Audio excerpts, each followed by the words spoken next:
कसूरवार कौन? विक्रम ने लपक कर बेताल को पकड़ा। तो फिर भागा? भागना तो मेरा स्वभाव है राजा विक्रम। बेताल पकड़ में आने के बाद हंसने लगा। बड़े बेशरम हो तुम, ढीठ। विक्रम ने बेताल को कंधे पर लाद लिया और तेजी से आगे बढ़ चला। राजा विक्रम मन ही मन क्षुब्ध था पर कुछ नहीं बोला।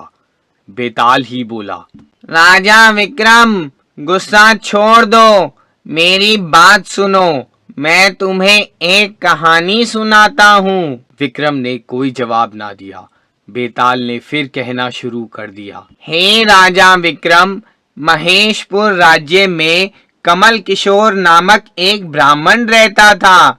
उसकी पत्नी सुलोचना बड़ी सुंदर थी। एक बार कमल किशोर व्यवसाय के सिलसिले में परदेश चला गया। 2 माह का समय बीत गया। सुलोचना का मन विरह से जलने लगा। वह कुछ समय बाद ऋतुमती हुई तो उसे कामेच्छा सताने लगी। एक दिन सुलोचना छत पर खड़ी थी। वह स्नान करके अपने घने लंबे केश सुखा रही थी। उसी समय श्याम सुंदर नामक एक युवक की दृष्टि उस पर पड़ी। वह अपने घोड़े पर बैठकर सैर करने जा रहा था। वह सुलोचना को देखता ही रह गया। सुलोचना का रूप यौवन देखकर वह व्याकुल हो गया। सुलोचना की भी निगाहें उससे टकरा गईं। उसका मन भी मोहित हो गया। दोनों विरह में जलने लगे। सुलोचना को चैन ना पड़ रहा था। उसकी बेचैनी देखकर दासी ने कारण पूछा तो सुलोचना ने सब सच सच बतला दिया। तब दासी बोली, तुम्हारा मन है तो मैं तो उस युवक को ला सकती हूँ, मैं उसे जानती हूँ। दासी की बात पर सुलोचना सहमत हो गई। अतः दासी श्याम सुंदर को बुलाकर ले आई। अब क्या था, दोनों ने विरह की आग को बुझाना शुरू कर दिया। राजा विक्रम, इस प्रकार जब तक कमल किशोर ना आया तब तक दोनों ने खूब सुख पाया। कमल किशोर के आ जाने पर बाधा पड़ गई। सुलोचना का मन कमल किशोर में ना लगता था। इस बात को कमल किशोर ने जान लिया। वह चुपचाप कारण का पता करने लगा। उसने दासी से फिर पूछताछ की। दासी ने सब बतला दिया। इस पर कमल किशोर का मन टूट गया। फिर एक दिन वह सुलोचना को छोड़कर चला गया। सुलोचना बिना उसकी चिंता किए श्याम सुंदर के साथ विलास करती रही। बहुत समय हो गया पर कमल किशोर ना आया। इसी बीच सुलोचना गर्भवती हो गई। कमल किशोर का कुछ पता ना चला। तब सुलोचना श्याम सुंदर के पास ही जाकर रहने लगी। उसने समय पर एक शिशु को जन्म दिया। श्याम सुंदर ने उसे अपना पुत्र मानने से इनकार कर दिया। इस पर सुलोचना ने उस शिशु को मारकर फेंक दिया। संयोग की बात देखो राजा विक्रम, कमल किशोर साधु हो गया। नदी के जिस तट पर सुलोचना शिशु के मृतदेह डाल गई थी वहीं पर कमल किशोर की कुटिया थी। प्रातः काल शिशु की लाश पर शोर मचा। राजा के सिपाही आ गए और साधु रूपी कमल किशोर को पकड़कर राजा के पास ले गए।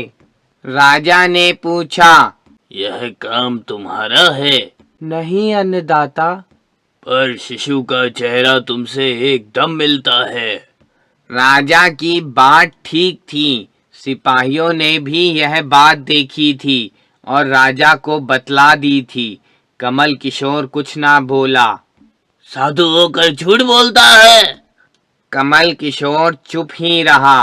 राजा ने उसे अगले दिन चौराहे पर फांसी पर लटका देने का हुक्म दिया। कमल किशोर फिर भी मौन रहा। अगले दिन सुबह कमल किशोर को सिपाही लेने आए।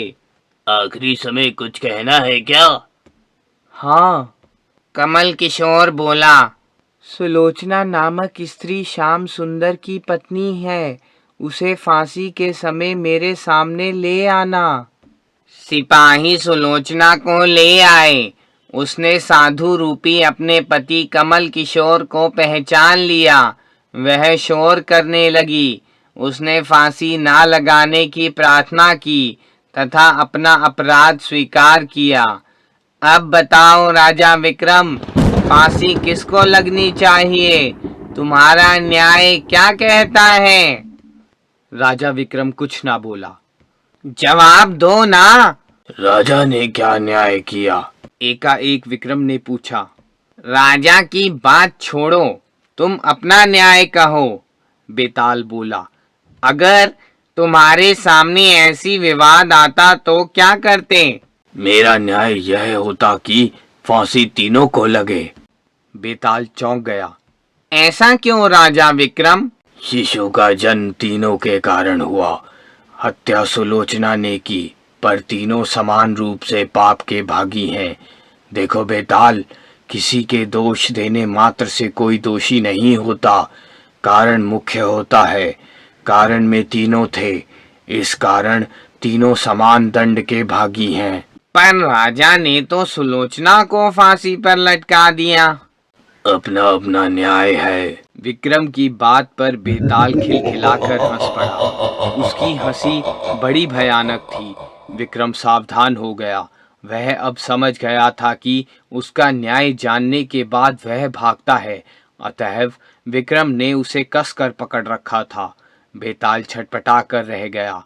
बोला, होशियार हो गए हो, मालूम पड़ते हो। वह बोला, कस कर पकड़ रखा है। विक्रम ने जकड़ और मजबूत कर ली, पर तब भी बेताल निकल भागा। विक्रम चौंक गया और तेजी से उसके पीछे दौड़ा।